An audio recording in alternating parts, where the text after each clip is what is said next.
पहले बात करने वाली हूँ जीवन में सकारात्मकता को देखना, यानी कि जीवन में पॉजिटिव जो साइड है उसको देखना। सकारात्मक होने का अर्थ ये नहीं है कि हम नकारात्मकता को नज़रअंदाज करें। हमें रचनात्मक तरीके से सकारात्मकता पर नज़र रखते हुए नकारात्मकता से निपटना चाहिए। कृतज्ञता जीवन की वह स्थिति है जो जीवन को सकारात्मकता से जीना सिखाती है। विराम लेना। जीवन में कृतज्ञता को महसूस करने के लिए, जीवन पर विचार करने के लिए हमें विराम लेना बहुत ज़रूरी है। यानी कि हमें विराम लेकर जीवन के बारे में सोच विचार कर लेना चाहिए। चिंता क्यों?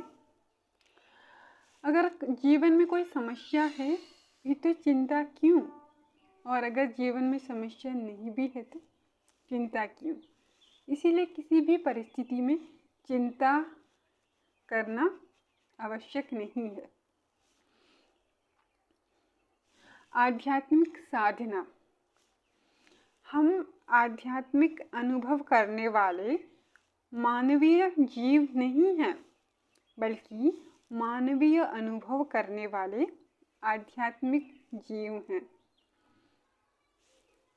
इसीलिए जीवन में आध्यात्मिक साधना भी करना बहुत ज़रूरी है। संबंध। अपने संबंधों में संवेदनशीलता के साथ अपनी भावनाओं की अभिव्यक्ति से आपसी संबंधों में मधुरता बनी रहती है। इसीलिए संबंधों में आपसी संवेदना होना बहुत ज़रूरी है। सदाचारी दृष्टिकोण। दूसरों को समझने के अनेक रास्ते हैं। हमें उस रास्ते को चुनना चाहिए जो सकारात्मकता में वृद्धि करे और नकारात्मकता से बचाए। इसके बाद का बिंदु है, अगला बिंदु, सतर्कता पूर्वक सुधार। सावधानी के साथ किसी भी चीज़ में सुधार करना ज़रूरी है। इसीलिए जब हम किसी भी चीज़ में सुधार करना चाहते हैं तो उसमें ध्यानपूर्वक सावधानी के साथ सुधार लाना चाहिए। इसके बाद का बिंदु है क्षमाशीलता, यानी कि माफ़ करना सीखना। अगर हमें किसी को माफ़ करना है तो परिस्थिति से आगे देखना चाहिए। और क्षमा करने के तरीके हैं न्याय। अगर किसी ने व्यक्तिगत स्तर पर उस व्यक्ति को क्षमा कर सकते हैं जिसने हमें पीड़ा दी है, लेकिन सामाजिक स्तर पर न्याय प्रणाली ही काम आती है। अगर हमें किसी को माफ़ करना है तो व्यक्तिगत स्तर पर तो हम उसे माफ़ कर सकते हैं, लेकिन अगर सामाजिक स्तर पर उसे न्याय प्रणाली के द्वारा ही ठीक किया जा सकता। अगला बिंदु है संगति। जीवन में संगति बहुत महत्वपूर्ण है। हमें ऊंचा भी उठा सकती है और नीचे भी गिरा सकती है। इसीलिए संगति का चुनाव हमें सोच समझकर करना चाहिए। इस किताब का अगला बिंदु है प्रतिस्पर्धा, यानी कि कंपटीशन। उचित स्पर्धा यानी कंपटीशन हमें खुद से ही करना होता है, न कि दूसरे या फिर अन्य लोगों से। खुद को बेहतर संस्करण बनाने के लिए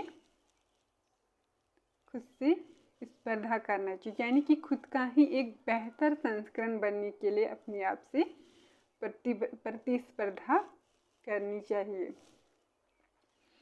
इसका किताब का अगला बिंदु है आत्म खोज। यानी कि अपने आप को समझना और जानना। हमारी प्रवृत्तियाँ क्या हैं, हमें क्या पसंद है, क्या पसंद नहीं है।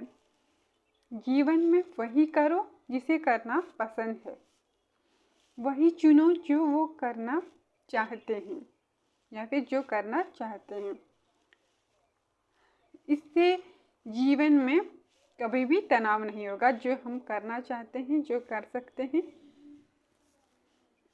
या फिर जो करना पसंद है, उसके लिए समय निकालें।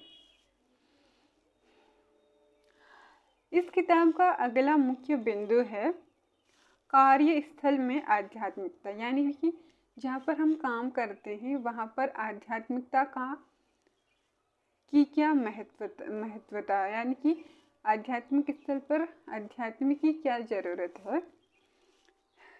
इसका अर्थ यह है कि आप सभी प्रकार की स्थितियों में उचित प्रकार का व्यवहार करना जानते हैं। नम्रता या फिर विनयशीलता का अर्थ ये नहीं है कि आप अनाड़ी या मूर्ख हैं। अध्यात्म हमें मूर्ख नहीं बनाता, बल्कि उचित व्यवहार करना सिखाता है।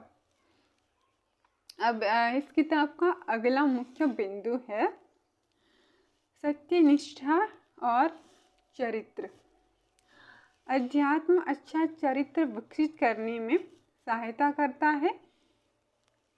यह चरित्र ही है जो तब भी उज्जवल होकर चमकता है जब शब्द नाकाम रहते हैं या फिर नाकाम हो जाते हैं।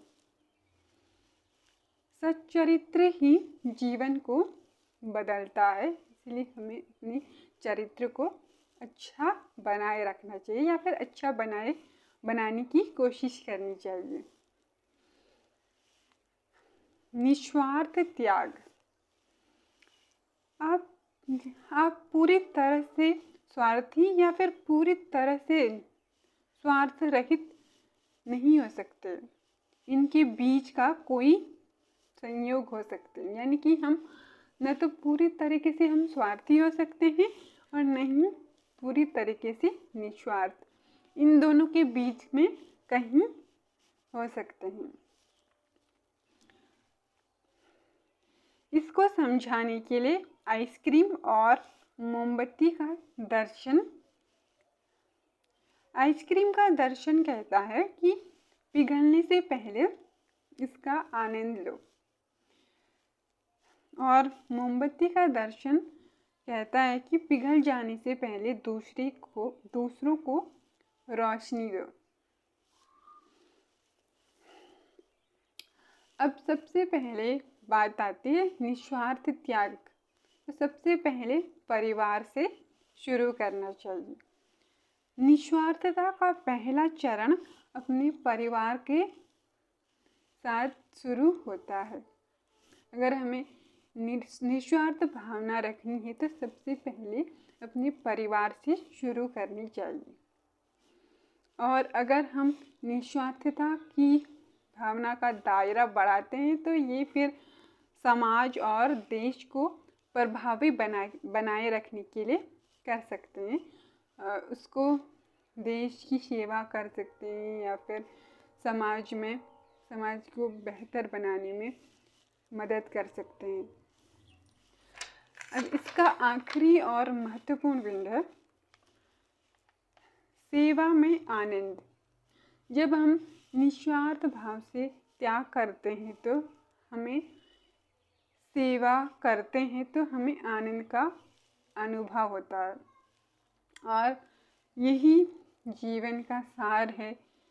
ये जो भी इस किताब में मैंने जो महत्वपूर्ण पॉइंट या बिंदु थे उसके बारे में यहाँ पर मैंने चर्चा की है, और ये पूरी किताब की समरी यहाँ पर पूरी हो जाती है।